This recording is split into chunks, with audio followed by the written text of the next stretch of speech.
Hi guys, ఎలా ఉన్నారు? Last వీడియోలో లేటరాలిటీ వరకు గల ఐసిడి టెన్సియం కన్వెన్షన్స్ గురించి డిస్కస్ చేసుకున్నాం కదా. అయితే ఈ వీడియోలో రిమైనింగ్ కన్వెన్షన్స్ గురించి డిస్కస్ చేసుకుందాము. సో లేటరాలిటీ తర్వాత మనం నెక్స్ట్ చూసుకోవాల్సిన కన్వెన్షన్ ఏంటి అంటే documentation by clinicians other than the patient provider. So అంటే ఏంటి అంటే ఇక్కడ మనం దేని గురించి తెలుసుకుంటాము అంటే ఎవరైతే పేషెంట్ ప్రొవైడర్ కాదో other than the patient provider అంటే పేషెంట్ డాక్టర్ కాకుండా ఎవరైతే ఉంటారో, ఫర్ ఎగ్జాంపుల్ నర్సెస్ కానీ అలానే బిఎంఐ చెక్ చేసే వాళ్ళు కానీ వీళ్ళంతా ఏమంటే డాక్టర్స్ అవ్వరు, వీళ్ళంతా క్లినీషియన్స్ అవుతారు. సో ఇక్కడ వాళ్ళ గురించి డిస్కస్ చేసుకుందాము. The diagnosis of the conditions are based on the documentation of the patient provider. అంటే ఒక పేషెంట్కి ఒక కండిషన్ వచ్చింది అనుకోండి, ఆ కండిషన్ని డయాగ్నోసిస్ చేసి దాన్ని కన్ఫర్మ్ చేసే రైట్ అనేది ఎవరికి ఉంటుంది అంటే పేషెంట్ ప్రొవైడర్కి మాత్రమే ఉంటుంది. ఆర్ఎల్స్ లేదంటే physician are other qualified health care practitioner legally accountable for establishing the patient diagnosis. అంటే ఫిజిషియన్స్ కానీ లేదంటే అదర్ క్వాలిఫైడ్ హెల్త్ ప్రాక్టీషనర్స్ కానీ అండ్ అలానే ఎవరైతే లీగల్గా అకౌంటబుల్ అయ్యి ఉంటారో పేషెంట్ యొక్క డయాగ్నోసిస్ని ఐడెంటిఫై చేయడానికి వాళ్ళు మాత్రమే డాక్యుమెంట్ చేసిన డయాగ్నోసిస్ని మాత్రమే మనం కోట్ చేస్తాం. ఫర్ ఎగ్జాంపుల్ ఇప్పుడు మాస్టర్ ఆఫ్ డాక్టర్స్ ఉంటారు అండ్ అలానే డాక్టర్ డిఓస్ ఉంటారు కదా. సో ఇలానే ఎండి, డిఓ, పిఏ ఓన్లీ వీళ్ళు మాత్రమే ఎక్సెట్రా వీళ్ళు మాత్రమే చెప్పిన డయాగ్నోసిస్ని మాత్రమే మనం పరిగణలోకి తీసుకుంటాం తప్ప ఎవరైనా ఫర్ ఎగ్జాంపుల్ ఆర్ఎన్స్ ఉన్నారనుకోండి, అంటే రిజిస్టర్డ్ నర్సెస్ ఉన్నారనుకోండి, సో వాళ్ళు చెప్పిన డాక్యుమెంటేషన్లోంచి కండిషన్స్ అనేవి మనం తీసుకోం కదా. అంటే దీన్ని ఇంకా క్లియర్గా అర్థం చేసుకోవాలి అంటే ఫర్ ఎగ్జాంపుల్ ఒక పేషెంట్కి చెస్ట్ పెయిన్ వచ్చింది అనుకోండి. సో అతను దగ్గరలో ఉన్న ఆర్ఎంపీ డాక్టర్ దగ్గరికి వెళ్ళారు. సో ఆర్ఎంపీ డాక్టర్ ఆ పేషెంట్కి కంజెస్టివ్ హార్ట్ ఫెయిల్యూర్ అని చెప్పేసి కన్ఫర్మ్ చేసి చెప్పారు. సో ఇదొక కేసు. అండ్ అలానే నెక్స్ట్ ఇంకొక కేసులో ఒక పేషెంట్కి చెస్ట్ పెయిన్ వచ్చింది. ఆ పేషెంట్ తన ఫ్యామిలీ డాక్టర్ దగ్గరికి వెళ్ళారు. అతను ఒక ఎండి అండ్ అలానే కార్డియాలజిస్ట్. సో అతను దాన్ని చెస్ట్ పెయిన్ ఐడెంటిఫై చేసి కంజెస్టివ్ హార్ట్ ఫెయిల్యూర్గా కన్ఫర్మ్ చేశారు. రెండు కాసెస్లో కూడా పేషెంట్కి వచ్చింది చెస్ట్ పెయినే అండ్ ఐడెంటిఫై అయింది కంజెస్టివ్ హార్ట్ ఫెయిల్యూర్ అయినా కూడా సో మనం ఇక్కడ పేషెంట్ ప్రొవైడర్ ఎవరైతే ఉన్నారో, ఈ కార్డియాలజిస్ట్ ఎవరైతే ఉన్నారో, సో అతను డాక్యుమెంట్ చేసిన కంజెస్టివ్ హార్ట్ ఫెయిల్యూర్ని మనం కండిషన్గా ఐడెంటిఫై చేస్తాం తప్ప ఇక్కడ ఆర్ఎంపీ డాక్టర్ ఎవరైతే ఉన్నారో అతను చెప్పిన కంజెస్టివ్ హార్ట్ ఫెయిల్యూర్ని మనం డాక్యుమెంట్ చేయడానికి పాసిబిలిటీ ఉండదు. ఎందుకు అంటే సో వీళ్ళు లీగల్గా అకౌంటబుల్ కాదు, డయాగ్నోసిస్ని ఎస్టాబ్లిష్ చేయడానికి లీగల్గా అకౌంటబుల్ కాదు కాబట్టి ఓన్లీ పేషెంట్స్ ప్రొవైడర్ని లేదంటే ఆ ప్రొవైడర్కి సమకాలీనంగా ఉన్న అంటే డిఓస్ కానీ ఎండీస్ కానీ అలాగే లేదంటే ఫిజియోథెరపిస్ట్ కానీ లేదంటే ఆక్యుపంచరిస్ట్ కానీ సో ఇలాంటి క్రెడెన్షియల్స్ని మాత్రమే మనం కోట్ చేయవలసి ఉంటుంది. వీళ్ళు చెప్పిన డయాగ్నోసిస్ని మాత్రమే మనం కోట్ చేస్తాం. అంటే రిజిస్టర్డ్ నర్సెస్ కానీ సో ఇలా ఉంటాయి కదా చిన్నవి. ఆర్ఎన్స్ వచ్చేసి మనకి ఇన్వాలిడ్. ఆర్ఎన్ చెప్పే డాక్యుమెంటేషన్లోంచి మనం ఎటువంటి డయాగ్నోసిస్లు కూడా కన్ఫర్మ్డ్ డయాగ్నోసిస్ కూడా మనం కోట్ చేయడానికి పాసిబిలిటీ అనేది ఉండదు. ఏదైనా కన్ఫర్మ్డ్ డయాగ్నోసిస్ని కన్ఫర్మ్ చేయాలి అంటే అది ప్రొవైడర్ మాత్రమే డాక్యుమెంట్ చేయవలసి ఉంటుంది. అప్పుడే మనం దాన్ని వ్యాలిడ్ డయాగ్నోసిస్గా మనం ఐడెంటిఫై చేసి సో ఐసిడి టెన్సియం కోడ్ అనేది పిక్ చేసుకోవాల్సి ఉంటుంది. అప్పుడు మాత్రమే తీసుకోవాలి. సో ఇప్పుడు చెప్పుకున్నాం కదా, so valid credentials, valid providers ఎవరైతే ఉంటారో other qualified health care physicians కానీ లేదంటే అలా దానికి ఈక్వల్గా ఉన్న ఎవరైతే క్రెడెన్షియల్స్ ఉంటారో వాళ్ళు మాత్రమే డయాగ్నోసిస్ కన్ఫర్మ్ చేయాలి, వేరే వాళ్ళు ఎవరు కన్ఫర్మ్ చేయకూడదు అని. సో అయితే దీనికి కొన్ని ఎక్సెప్షన్స్ ఉన్నాయి. అవి ఏంటి అంటే body mass index, BMI, depth of non pressure chronic ulcers, pressure ulcer stages and coma scales and NH stroke scale and NIHS scales. Code assignment may be based on the medical record documentation from the clinicians who are not the patient provider. So ఈ ఎక్సెప్షన్స్లో ఒక physician ఎవరైతే కాదో ఆ physician for example RN ఇవన్నీ document చేశారనుకోండి, ఒక registered nurse BMI గురించి, depth of pressure ulcers గురించి అండ్ అలానే క్రానిక్ అల్సర్స్ గురించి, కోమా స్కేల్ గురించి, స్ట్రోక్ స్కేల్ గురించి డాక్యుమెంట్ చేసినట్లయితే సో అతను ఫిజిషియన్ కాకపోయినా కూడా రిజిస్టర్ నర్స్ కాబట్టి సో మనం ఈ బాడీ మాస్ ఇండెక్స్ అలానే ఎట్సెట్రా ఏవైతే వాల్యూస్ చెప్పారో సో ఆ వాల్యూస్ అన్నీ కూడా పిక్ చేసుకోవడానికి ఛాన్స్ అనేది ఉంటుంది. సో ఈ వాల్యూస్కి మాత్రం అంటే ఫర్ ఎగ్జాంపుల్ ఇప్పుడు బిఎంఐ వాల్యూ ఉందనుకోండి, సో బిఎంఐ వాల్యూ క్లినిషియన్ అంటే ఇక్కడ ఆర్ఎన్ కానీ లేదంటే డైటీషియన్ కానీ ఎవరైతే ఉంటారో ఒక పేషెంట్కి బిఎంఐ వాల్యూ ఎంత ఉంది అని ఐడెంటిఫై చేసి అతను బిఎంఐ వాల్యూ నోట్ చేసుకుంటాడు. సో ఆ బిఎంఐ వాల్యూ అనేది ప్రొవైడరే చెక్ చేసి చెప్పాలన్న అవసరం అయితే లేదు. సో క్లినిషియన్ అనేది చెక్ చేస్తాడు కాబట్టి ఎవరైతే డైటీషియన్ ఉన్నారో సో అతను డాక్యుమెంట్ చేసినా కూడా మనం బిఎంఐ వాల్యూ అనేది తీసుకోవచ్చు. ఇందాక చెప్పుకున్నాము దాని ప్రకారం మనకి ఏదైనా కండిషన్ కన్ఫర్మ్ కావాలి అంటే ప్రొవైడరే డాక్యుమెంట్ చేయాలి కదా. సో ఇలాంటి ఎక్సెప్షన్స్లో మాత్రం క్లినిషియన్స్ ఎవరు డాక్యుమెంట్ చేసినా కూడా ఈ వాల్యూస్ అనేవి లీడ్ అవుతాయి కాబట్టి సో వాటి వరకు ఈ ఎక్సెప్షన్ వరకు మనం తీసుకోవడం అనేది జరుగుతుంది. ఎందుకని ఇన్ఫర్మేషన్ని క్లినీషియన్స్ చెప్పినా తీసుకుంటాము అంటే, this information is typically documented by other clinicians involve in the care of other patient. For example, అంటే ఇది ఎందుకు తీసుకుంటాము అంటే, సో ఏవైతే పర్టికులర్ వింగ్స్ ఉన్నాయో ఆ వింగ్స్లో ఈ క్లినీషియన్స్ అనేవాళ్ళు పర్టికులర్గా ఇన్వాల్వ్ అయి ఉంటారు. సో అది ఎలాగో ఇప్పుడు ఒకసారి డిస్కస్ చేద్దాము. Dieticians often document BMI. So ఇందాక మనం చెప్పుకున్నాం కదా, డైటీషియన్స్ ఎవరైతే ఉన్నారో వాళ్ళు క్లినీషియన్స్. సో వీళ్ళు సమ్టైమ్స్ ఈ డైట్ చెప్పడానికి లేదంటే ఎట్సెట్రా సూచనలు ఇవ్వడానికి వాళ్ళు ఖచ్చితంగా బిఎంఐ వాల్యూ అనేది చెక్ చేయాలి. సో బిఎంఐ వాల్యూ అనేది రిలేటెడ్ టు వాళ్ళ ఫీల్డ్కి ఉంది కాబట్టి, అండ్ అలానే అది కన్ఫర్మ్డ్ డయాగ్నోసిస్ కాదు కాబట్టి, సో బిఎంఐ వాల్యూని డైటీషియన్ డాక్యుమెంట్ చేసినా కూడా మనం ఆ వాల్యూ అనేది డైటీషియన్ డాక్యుమెంటేషన్ నుంచి మనం క్యాప్చర్ అనేది చేసుకోవచ్చు. అండ్ అలానే nurse often document the pressure ulcer stages. So ఇందాక చెప్పాను కదా డైటీషియన్ గురించి. అండ్ అలానే నర్స్ ఒక్కొక్కసారి పేషెంట్ యొక్క ప్రెషర్ అల్సర్స్ కండిషన్ అబ్జర్వ్ చేసి స్టేజెస్ అనేది డాక్యుమెంటేషన్ చేయొచ్చు. ఎందుకంటే ఒక పేషెంట్కి ఏదైనా ప్రాబ్లం వచ్చినట్టయితే ప్రొవైడర్తో పాటు ఒక నర్స్ కూడా పేషెంట్కి ట్రీట్మెంట్ అనేది అలాగే చూస్తుంది. అండ్ అలానే అతని యొక్క కండిషన్ని డీటెయిల్గా డాక్యుమెంట్ చేస్తుంది. ప్రొవైడర్ నార్మల్గా ఏం చేస్తారంటే ఆర్ఎన్ రాసిన డాక్యుమెంటేషన్ని అండ్ అలానే మెయిన్ డయాగ్నోసిస్ని కన్ఫర్మ్ చేస్తారు. కానీ సో ఇక్కడ మేజర్గా చిన్న చిన్న టెస్టుల నుంచి అండ్ అలానే మినీ ప్రొసీజర్స్ వరకు so RNs under supervision of physicians చేసే కెపాసిటీ అనేది ఉంటుంది.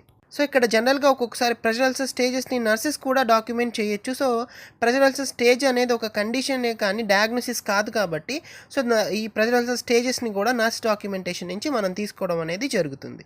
Emergency medical technician often document coma scale. So emergency medical అంటే ఏంటి అంటే, సో ఎమర్జెన్సీ మెడిసిన్ అంటే ఏంటంటే, సో ఒక పేషెంట్కి ఒక ఎమర్జెన్సీ కండిషన్ వచ్చింది అనుకోండి. సో దాన్ని ఇన్పేషెంట్లో ట్రీట్ చేసేంత సిచ్యువేషన్ లేదు, అవుట్ పేషెంట్లో ట్రీట్ చేయాల్సిన తక్కువ నెసెసిటీ లేదు. సో పేషెంట్కి కండిషన్ చాలా క్రిటికల్గా ఉంది. సో ఇమ్మీడియట్ కేర్ అనేది కావాల్సి ఉంటుంది. సో ఇమ్మీడియట్గా అక్యూట్ కండిషన్ ట్రీట్ చేయాలి కాబట్టి ఎమర్జెన్సీగా ట్రీట్ చేయాలి. సో అలాంటి టైంలో ఒక టెక్నీషియన్ ఉంటారు. So emergency medical technician of and డాక్యుమెంటే కోమా స్కేల్. సో దీన్ని ఎలా ఎక్స్ప్లెయిన్ చేయొచ్చు అంటే, ఒక పేషెంట్కి ఒక యాక్సిడెంట్ అనేది జరిగింది అనుకోండి. సో ఆ పేషెంట్కి హెడ్ ఇంజురీ అవ్వడం వల్ల అతను కోమాలోకి వెళ్ళాడు. సో ఇప్పుడు అతనికి కోమా టెస్ట్ అనేది చేస్తారు అక్కడ ఎమర్జెన్సీ మెడికల్ టెక్నీషియన్ ఎవరైతే ఉన్నారో.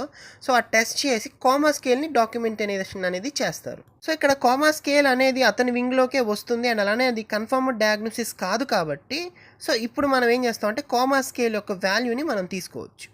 However, the associated diagnoses such as overweight, obesity, stroke, pressure ulcer must be documented by the patient provider.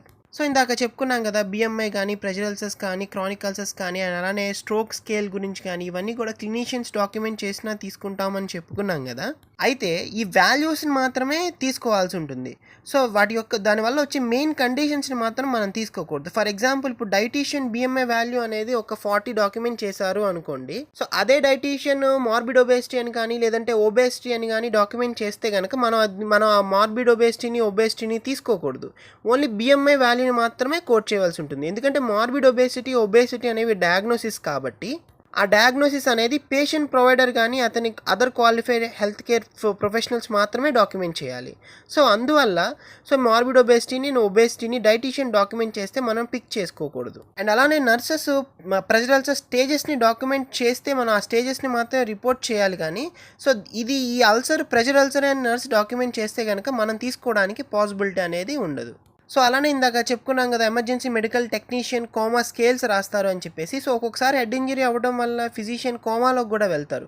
So అలానే ఎమర్జెన్సీ టెక్నీషియన్ పేషెంట్ కోమాలో ఉన్నారు అని డాక్యుమెంట్ చేస్తే కనుక మనం కోమా స్కేల్ని రిపోర్ట్ చేయాలి తప్ప కోమా అన్న కండిషన్ని మాత్రం మనం రిపోర్ట్ చేయకూడదు. సో ఇలా డయాగ్నోసిస్ అనేది కన్ఫర్మ్ చేయాలి అంటే ప్రొవైడర్ మాత్రమే కన్ఫర్మ్ చేయవలసి ఉంటుంది.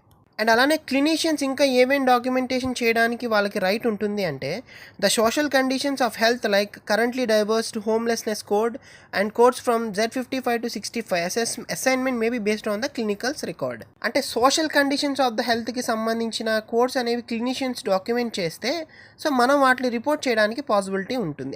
అవి ఏం కోడ్స్ అంటే, సో ఒక పేషెంట్కి హోమ్ లేదు అనుకోండి. సో అతను పేమెంట్ మీదో లేదంటే ఎక్కడో పడుకుంటున్నాడు అనుకోండి. సో అతనికి ఓన్గా ఒక హౌస్ లేదు, అలానే రెంటల్ హౌస్ లేదు, తనకు అసలు హౌస్ లేదు. సో దీనికోసం అని చెప్పేసి ఒక ICD 10CMలో ఒక కోడ్ ఉంది, హోమ్లెస్నెస్ అని చెప్పేసి ఒక కోడ్ ఉంది దానికి. సో ఇప్పుడు ఈ కోడ్ అనేది ప్రొవైడర్ కన్ఫర్మ్ చేయాల్సిన అవసరం లేదు. సో ఎందుకంటే ఇది సోషల్ యాక్టివిటీ, సోషల్ హెల్త్ ఫ్యాక్టర్కి సంబంధించింది కాబట్టి సో ఈ హోమ్లెస్నెస్ అనే కోడ్ క్లినీషియన్ డాక్యుమెంట్ చేసినా మనం తీసుకోవచ్చు. అండ్ అలానే పేషెంట్ ఈజ్ కరెంట్లీ డైవోర్స్డ్, అంటే పేషెంట్ తన హస్బెండ్తో కానీ లేదంటే వైఫ్తో కానీ కలిసి లేదు కాబట్టి డైవోర్స్డ్ అయ్యారు కాబట్టి సో దాన్ని కూడా దాన్ని ప్రొవైడర్ కన్ఫర్మ్ చేయాల్సిన డయాగ్నోసిస్ కాదు కాబట్టి సో కరెంట్లీ డైవోర్స్డ్ అనే ఐసీడీని క్లినిషియన్ డాక్యుమెంట్ చేసినా కూడా మనం తీసుకోవడం అనేది జరుగుతుంది. Because this information represents the social information rather than the medical diagnosis, the BMI, comma scale, NIHS codes category Z55, 65 should be reported as secondary diagnosis. So ఇందాక చెప్పాను కదా ఎందుకని ఈ కోడ్స్ క్లినిషియన్స్ చెప్పినా తీసుకోవచ్చు అంటే ఇది మెడికల్ డయాగ్నోసిస్ని కన్ఫర్మ్ చేయట్లేదు, జస్ట్ పేషెంట్కి ఉన్న సోషల్ కండిషన్స్ గురించి మాత్రమే చెప్తున్నాయి కాబట్టి సో క్లినిషియన్స్ డాక్యుమెంట్ చేసినా కూడా మనం ఈ కండిషన్స్ అనేవి తీసుకోవచ్చు. ఇప్పుడు మనం ఏవైతే కోడ్స్ చెప్పుకున్నామో Z55 to 65 సిరీస్కి ఉన్న కోడ్స్ అనేవి సో వాటిని ఎప్పుడు కూడా సెకండరీ డయాగ్నోసిస్గా మాత్రమే రిపోర్ట్ చేయాలి తప్ప సో ప్రైమరీ డయాగ్నోసిస్ కంటే ఫస్ట్ ప్రిఫరెన్స్లో మాత్రం ఈ కోడ్స్ అనేది ఇవ్వకూడదు. ఫర్ ఎగ్జాంపుల్ ఈ హోమ్లెస్నెస్ కోడ్ అనేది ఉంది కదా, సో ఫస్ట్ పేషెంట్కి ఉన్న కండిషన్ని కోడ్ చేసిన తర్వాతే ఈ హోమ్లెస్నెస్ కోడ్ అనేది ఇవ్వాలి తప్ప సో ఈ హోమ్లెస్నెస్ కోడ్ అలానే Z55 to 65 ఉన్న కోడ్స్ని ప్రైమరీ డయాగ్నోసిస్గా మాత్రం మనం మెన్షన్ చేయకూడదు. సో దీని తర్వాత మనకి నెక్స్ట్ వచ్చే గైడ్లైన్ ఏంటి అంటే syndromes. Follow the alphabetical index guidance when coding the syndromes. అంటే ఫర్ ఎగ్జాంపుల్ మనం సిండ్రోమ్స్ అనేది కోడ్ చేయాలి అనుకోండి, ఖచ్చితంగా మనం ఆల్ఫాబెటికల్ ఇండెక్స్ అండ్ గైడ్లైన్స్ అనేది చూసుకోవాల్సి ఉంటుంది. నాట్ ఓన్లీ ఫర్ సిండ్రోమ్స్, మనం ఏదైతే కోడ్ చేస్తున్నా కూడా మనం ఏ కోడ్ని కోడ్ చేయాలి అనుకున్నా కూడా సో ఖచ్చితంగా మనం ఆల్ఫాబెటికల్ ఇండెక్స్ గైడెన్స్ అనేది మనం తీసుకోవాల్సి ఉంటుంది. అయితే ఇక్కడ సిండ్రోమ్స్ గురించి సెర్చ్ చేస్తున్నప్పుడు మనం ఫస్ట్ ఆల్ఫాబెటికల్ ఇండెక్స్లో సెర్చ్ చేసిన తర్వాత సిండ్రోమ్ అనే ఒక లెటర్ ఆల్ఫాబెటికల్ లెటర్తో సెర్చ్ చేసిన తర్వాత మనకి కొన్ని కండిషన్స్ అనేవి లీడ్ అవుతాయి. సో ఆ సిండ్రోమ్స్ కింద మనకి ఏవైతే సబ్ టర్మ్స్ ఉన్నాయో ఆ సబ్ టర్మ్స్లో మనకి ప్రొవైడర్ మెన్షన్ చేసిన సిండ్రోమ్ అనేది ఉంటే కనుక సో ఇప్పుడు మనం దానికి సంబంధించిన సిండ్రోమ్ కోడ్ అనేది తీసుకోవచ్చు. In the absence of index guidance, assign the codes for the documented manifestations of the syndrome. So ఇందాక చెప్పుకున్నాం కదా సిండ్రోమ్ అని ఆల్ఫాబెటికల్ ఇండెక్స్లో సెర్చ్ చేసినప్పుడు మనకి కింద ఏవైతే సబ్ టర్మ్స్ వస్తాయో సో అందులో ఉన్న కండిషన్స్ని మన ప్రొవైడర్ డాక్యుమెంట్ చేసిన సిండ్రోమ్ కండిషన్తో మ్యాచ్ అయితే కనుక మనం కండిషన్ అనేది తీసుకోవచ్చు. సో ఇన్ కేస్ కనుక మనం వెతుకుతున్న టర్మ్ అనేది ఆ సిండ్రోమ్ అనే సబ్ టర్మ్ కింద లేకపోతే కనుక సో మనకి ఆ సిండ్రోమ్కి సంబంధించిన మేనిఫెస్టేషన్స్ ఏవైతే ఉన్నాయో సో ఆ మేనిఫెస్టేషన్స్ని మాత్రమే మనం రిపోర్ట్ చేయవలసి ఉంటుంది. సో దీన్ని ఇంకా క్లియర్గా అర్థం చేసుకోవడం కోసం ఇక్కడ ఒక ఎగ్జాంపుల్ అనేది నేను పైన ఒకసారి చూపిస్తున్నాను, ఒకసారి అబ్జర్వ్ చేయండి. సో ఇప్పుడు ప్రొవైడర్ ఒక పేషెంట్కి బెక్స్ సిండ్రోమ్ వచ్చింది అని చెప్పేసి డాక్యుమెంటేషన్ అనేది చేశారు. సో ఇప్పుడు ఈ బెక్స్ సిండ్రోమ్ని ఎలా సెర్చ్ చేయాలి అంటే సో ఫస్ట్ ఆఫ్ ఆల్ ఇందాక చెప్పాను కదా సో బెక్స్ సిండ్రోమ్ అని ఉంది కాబట్టి సో సిండ్రోమ్ అనే టర్మ్ నేను ఆల్ఫాబెటికల్ ఇండెక్స్లో వేసి సెర్చ్ చేసినప్పుడు సో ఇప్పుడు నేను సబ్ టర్మ్స్లో నేను బెక్స్ అనే కండిషన్ని వెతకాలి. సో ఇక్కడ పైన చూపించిన స్లైడ్లో విధంగా నాకు బెక్స్ అనే ఒక కండిషన్ ఉంది కదా I65.8 అని చెప్పేసి. సో ఇప్పుడు నేను దీన్ని కన్ఫర్మేషన్ చేసుకోవడం కోసం I65.8ని ట్యాబ్యులర్ లిస్ట్లో వేసినట్టయితే సో నాకు occlusion and stenosis of other precerebral arteries అని ఉంది కదా. సో ఇది వచ్చేసి బెక్స్ కండిషన్కి బెక్స్ సిండ్రోమ్కి సంబంధించిన కోడ్. అండ్ అలానే ఇందాక చెప్పాను కదా ఆల్ఫాబెటికల్ ఇండెక్స్లో సిండ్రోమ్ సబ్ టర్మ్ కింద ఉంటే సో దానికి సంబంధించిన కోడ్ అనేది తీసుకోవచ్చు అని. సో ఇప్పుడు నాకు ప్రొవైడర్ బెక్స్ సిండ్రోమ్ అనేది చెప్పారు. సో ఫర్ ఎగ్జాంపుల్ ఇప్పుడు సెకండ్ కేసులో సిండ్రోమ్ అనే దాని కింద నాకు బెక్స్ అనే వర్డ్ దొరకలేదు అనుకోండి. సో నాకు బెక్ సిండ్రోమ్ అనేది దొరకలేదు నాకు సిండ్రోమ్ అనే సబ్ టర్మ్ కింద. సో అప్పుడు నేను ఏం చేయాలి అంటే సో బెక్ సిండ్రోమ్కి సంబంధించిన కోడ్ అనేది లేదు అనుకోండి. సో ఇప్పుడు నేను ఉంది అని చెప్పాను కదా. సో ఫర్ ఎగ్జాంపుల్ ఇప్పుడు బెక్ సిండ్రోమ్ కోడ్ అనేది మనకి దొరకలేదు అనుకోండి. సో సిండ్రోమ్ అనే సబ్ టర్మ్స్లో బెక్ లేదు కాబట్టి సో నేను ఈ బెక్ సిండ్రోమ్కి సంబంధించిన మేనిఫెస్టేషన్స్ ఆర్ సిమ్టమ్స్ ఏవైతే ఉన్నాయో సో వాటిని మాత్రమే నేను రిపోర్ట్ చేయవలసి వస్తుంది. దాని మేనిఫెస్టేషన్ కండిషన్స్ ఏవైతే ఉన్నాయో వాటిని మాత్రమే రిపోర్ట్ చేయవలసి వస్తుంది తప్ప సో వేరే కోడ్ అనేది మనం రిపోర్ట్ చేయడానికి పాసిబిలిటీ అనేది ఉండదు. ఎందుకంటే ఆల్ఫాబెటికల్ ఇండెక్స్ గైడెన్స్లో దానికి సంబంధించిన కోడ్ అనేది లేదు కాబట్టి సిండ్రోమ్కి సంబంధించిన కోడ్ అనేది లేదు కాబట్టి. సో సిండ్రోమ్స్ తర్వాత మనం నెక్స్ట్ చూసుకోవాల్సిన కన్వెన్షన్ ఏంటి అంటే documentation of complication of care. Code the condition based on the relationship of the condition and care or procedure.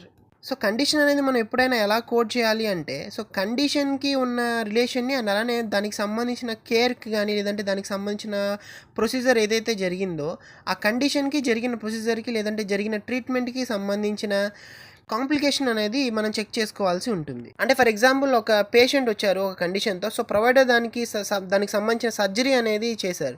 So పేషెంట్కి ఆ సర్జరీ చేయడం వల్ల ఇంకా ఎక్సెస్గా ఒక కాంప్లికేషన్ డెవలప్ అయింది అనుకోండి. సో ఇప్పుడు మనం దాన్ని ఎలా చెక్ చేస్తాం సో పేషెంట్కి సంబంధించిన కండిషన్ ఏంటి సో దానికి సంబంధించిన ట్రీట్మెంట్ ఏంటి అండ్ దేని వల్ల వాళ్ళకి కాంప్లికేషన్ అనేది వచ్చింది అనే దాని మీద మనం బేస్ చేసుకుని చెక్ చేసుకోవాల్సి ఉంటుంది.